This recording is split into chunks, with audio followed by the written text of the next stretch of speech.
Back during my school days, I used to be that one kid who would always show up about an hour late for each class.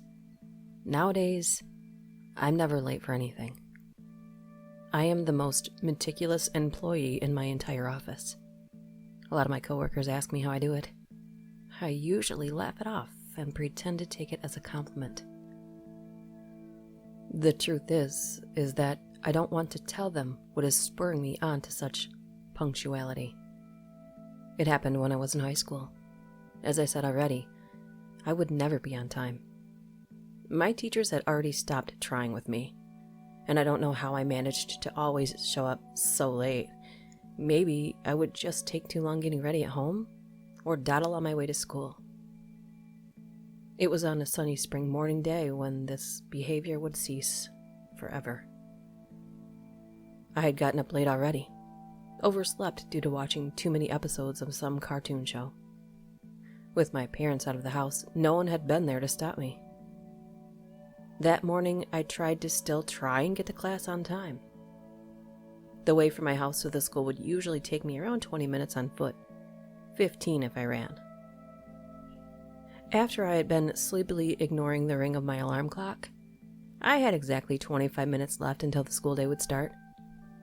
Upon realizing this, I scrambled out of bed and rushed to the bathroom where I quickly brushed my teeth and hair before randomly throwing on some clothes. 15 minutes left. I slipped on my shoes and made a break for the door. I was already halfway down the street when I realized I left my bag with all the stuff I needed for the day at home. I turned on my heels and sprinted back to my house where I hurried to unlock the door, stumble inside, grab my bag from the living room where I had left it, and then make a beeline for the street again. 13 minutes left. Dashing down the street, I was holding my bag in front of my chest like a windbreaker. I ran as fast as I could, the soles of my shoes drumming onto the pavement, creating a weirdly hypnotic rhythm.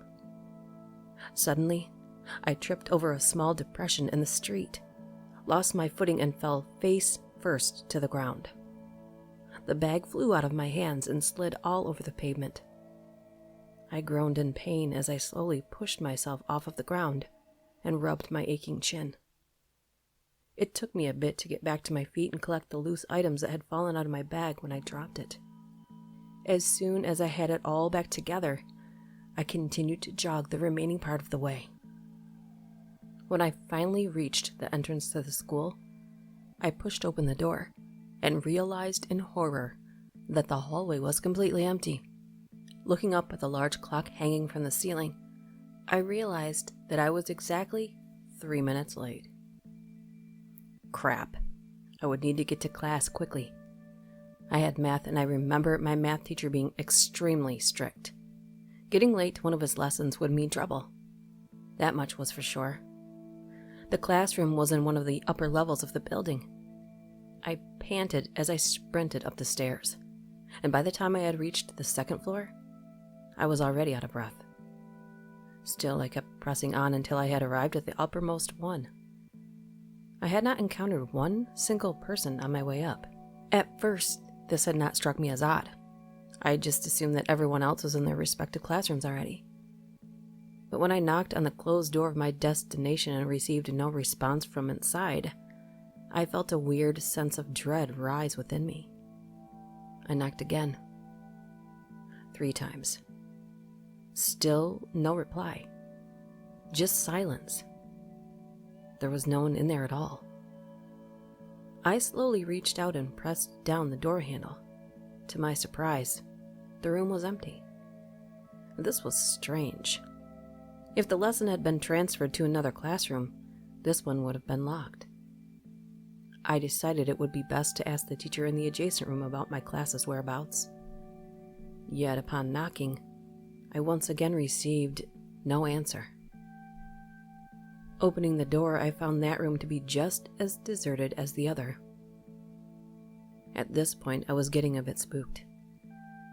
What if there was some important event and I had missed it? A quick look on my calendar did not yield any results, and when I tried the secretary's office for help, there was no one in there either. I was at a loss. so I took up my phone to call Jane, who was also the student who sat next to me in math. To my increasing desperation, she didn't answer her phone. I decided I should probably head back home. What else was there to do after all? Climbing down the stairs to the ground floor, I tried to think of where everyone might have gone off to. Perhaps we had gotten a day off and I had simply missed it. Suddenly I was torn out of my thoughts by a familiar yet unusual sound. The ticking of a clock. It was way too loud though. Almost as if someone were holding their watch right up to my ear from behind me or something. I started and spun around, but there was no one there. I was all by myself. The ticking did not stop though. Glancing around, I proceeded down the stairs. I had already reached the second floor when I noticed that the noise was getting louder. Tick, tick, tick, tick, tick, tick, tick, tick. I swallowed. Where the hell was it coming from? Walking down the corridor to get to the staircase leading to the first floor, I picked up my pace. I was quickly marching now. I had no desire to investigate. While the sound itself should not have creeped me out, its volume and apparent closeness sent a shiver down my spine. Somehow, I felt like the faster I went, the louder and quicker the ticking became, as if it were trying to keep up with me. Tick, tick, tick, tick, tick, tick, tick, tick, tick. I found myself running down the stairs to the ground floor, my bag dangling from my rapidly moving arm. I had stopped looking around. I didn't want to know where the ticking was coming from. At this point, I just wanted out. By the time I had reached the main corridor which held the lockers and led up to the front door, I was full-on sprinting, my breath hitching occasionally. I was just a few meters away from the exit now. The ticking had grown unbearably loud. It was as if every single one of these small, short noises shook me to my very core. It was so fast now, it almost made my head spin. The large glass double doors offered me a look outside. The morning sun shining at me promisingly, illuminating the hallway with its bright, hopeful, warm rays. I was rushing toward it, but came to a slithering halt when suddenly one of the lockers to my left was thrown open from the inside. The creature that emerged from it was way too tall for it to have fit in there. Limb after spindly limb, it dragged itself out of the small metal box. I stared at it with wide eyes, mouth agape, as it rose to its full height. It almost reached all the way up to the ceiling. To this day, I can hardly describe it. It looked like a badly drawn stick figure come to life. Its thin legs ended in simple pointy stumps, and I have no idea how it could have propped itself up with them. Its arms were just as skinny and gangly, and ended in rake-like appendages. If I squinted, they looked sort of like fingers. But there were just way too many of them. Attached to its bony neck was a large, heavy-looking clock. The ticking sound was louder than ever before. I looked up at the creature in horror, and for a few seconds, I was too scared to even move at all. But when it moved its spindly legs to take a step toward me, I dropped my bag, spun around, and took off down the hallway. I didn't know where to go. My mind was racing. It had been blocking the entrance to the school, the only means of escape I could think of. Where was I supposed to go? Tick, tick, tock, tick, tock, tick, tick, tick, tock, tick, tock, tock. The ticking came in much shorter intervals now, and I could tell it was right behind me. Enormous as it was, it could have probably caught up with me in no time if it had not been moving so clumsily. Looking back occasionally, I found that its steps were faltering, and it had to use its long arms to grab onto the walls for support. Its thick talons scraped against the stone and summoned an eerie scratching sound. Mixing with the ticking, it spurred me to run even faster. Taking a turn, I stumbled past the rows of classrooms. I didn't know where I was going. The only thing I knew was that this thing, this spindly large creature, was still behind me and steadily growing closer. Then suddenly, one of the classroom doors was thrown open from the inside, just like the locker before. Out came a second clock-headed creature, looking exactly like the one from before. It was standing right in front of me, blocking my path. I could not turn around, not with that other one still there. So I did something incredibly daring. I still had a lot of momentum from sprinting all the way, so when I threw myself to the floor, I managed to slither through the space between the legs of the clock person. Its pointed claws only missed me by an inch or two as I scrambled to my feet on the other side and continued to run. Glancing over my shoulder, I found that it had difficulties turning around. The first one had caught up and was standing right behind it. I hastily stumbled up the next set of stairs. The ticking grew a bit fainter as I brought more distance between myself and the clock people. Still, I did not dare to slow down. I was panting heavily and my sides were burning. I had long since lost sight of my bag, my cell phone, way out of reach. I was panicking. What was I going to do? I couldn't leave. I couldn't call for help. Maybe I could hide somewhere. And the first spot that came to mind were the restrooms on the floor I was currently on. I made a beeline for the bathrooms and almost ran straight into the door. I quickly shut it behind me and rushed over to the empty stalls, locked the door behind me and sat on the toilet lid, hugging my knees, burying my face against my thighs.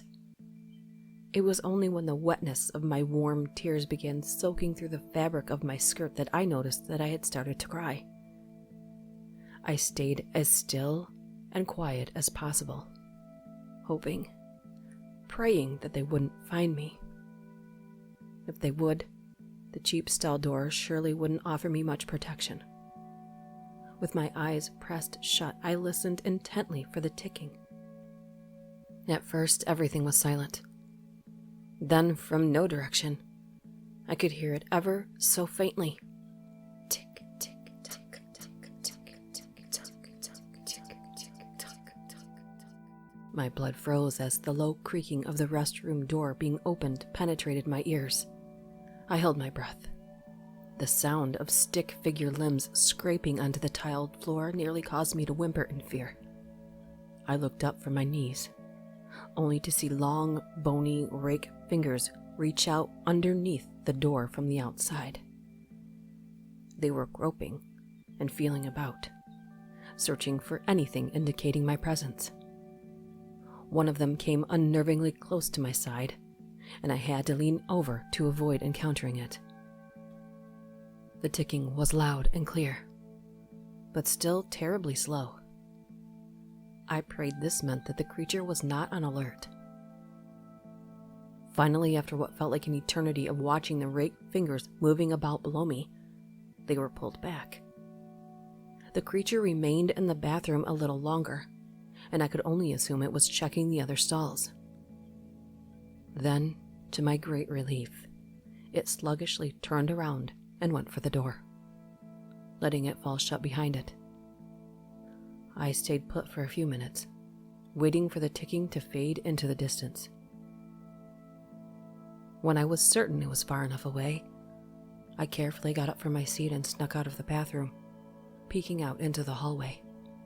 I found it empty, deserted. As quietly as I could, I made my way over to the staircase.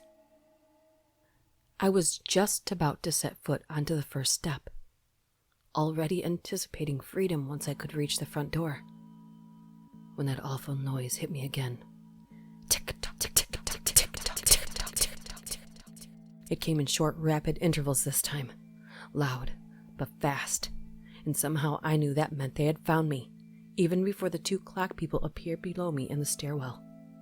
I whirled around, once again starting to run. My only option now was the third floor, where I had looked for my class earlier.